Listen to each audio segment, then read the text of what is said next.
इसका मेज चाहो ना खान दा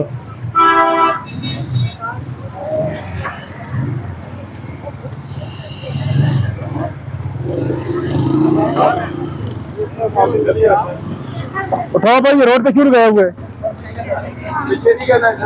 रैप करो जैसे जो सामान बिठाओ।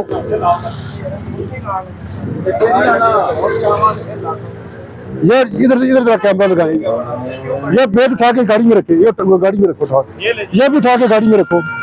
इनको नहीं चाहिए, रोड पर लगा दिया। ये गलत काम है ना, ये बताने वाली बात है ही नहीं है ना। आपने कूलर रख के बैठे हुए,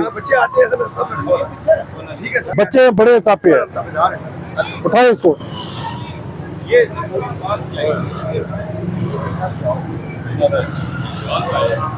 हेलो, यस।